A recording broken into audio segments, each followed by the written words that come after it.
What is good? This is Dot Motivate hitting you again. And today we are going to be going over the five senses. That's right, the five senses. You should know what they are. Smell, touch, hear, see. That's right. So, what does the testimony of the five senses give you? What do I mean by that? Well, your senses gives you testimony of the things that you're experiencing here on this earth walk. They give you testimony. They tell you how you're perceiving things. They tell you about the feelings, which we discussed are impermanent. The feelings that the vessel encounters is impermanent, just like the vessel. And your senses relay something back to your consciousness, the I am I.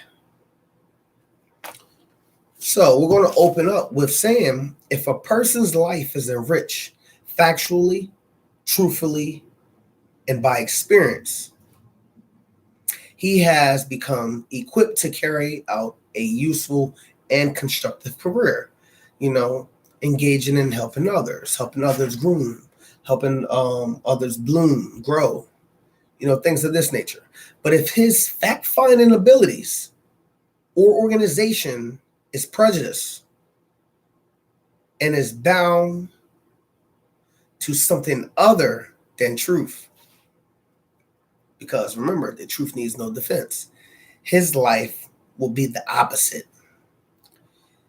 If the individual is not living constructively, optimistically, and creatively, it simply means his fact-finding equipment is bound to error of deceit or falsehood of some kind.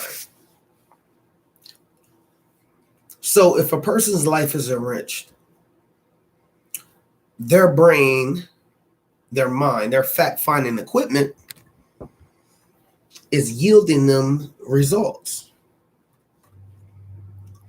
It's yielding them results. It's giving them something back. Proverbs 12:11 says, He who tills the land shall have plenty of bread. But we know they're talking about your mind as being the land in this. So when a person's life is in shambles, it obviously means that his fact-finding ability is an error. Something's not working, because have it been working, you will see abundance in a person's life. You will see the riches. What do you have to show me?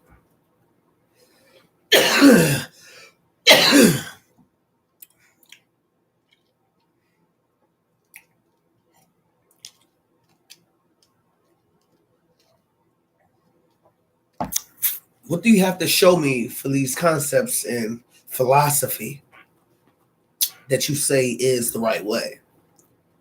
What do you have to show me for your consciousness? I mean, what has it done for you? I mean, shit, you catching the bus.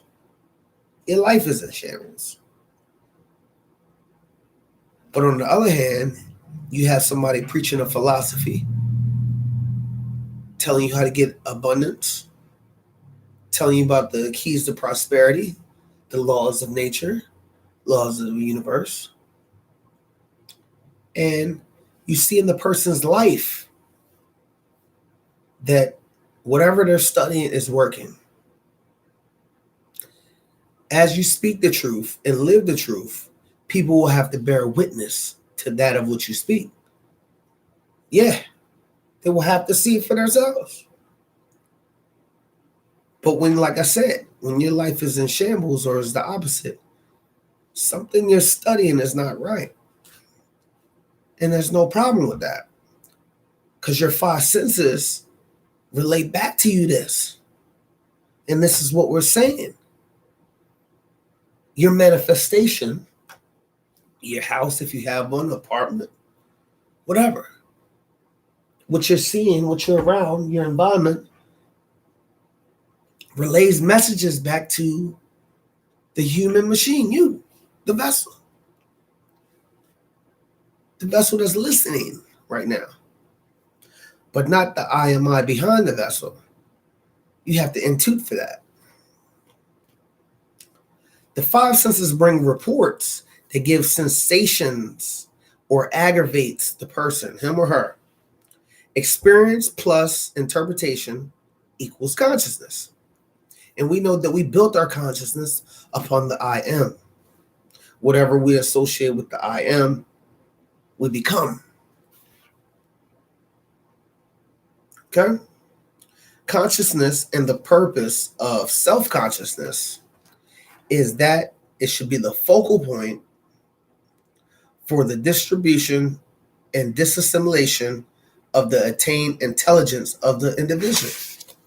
So what you're studying, you should be able to show results. Hey man, since I've been studying Earl Nightingale's material or Think and Grow Rich, man, I've been attracting all types of offers. I just feel better. I'm just not even thinking negative no more. I'm aware. Sometimes you have to show a person or tell a person or realize yourself where you're at. You know, if your life is in shambles, you sleep in the car, you have to realize that. Sometimes people don't know exactly where they're at. So in order to get moving or to bring forth, you got to realize where you're at.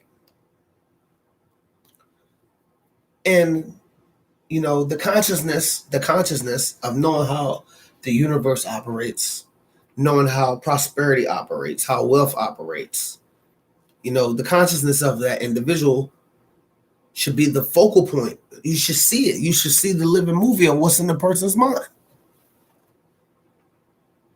Because they're manifesting and they're living it up.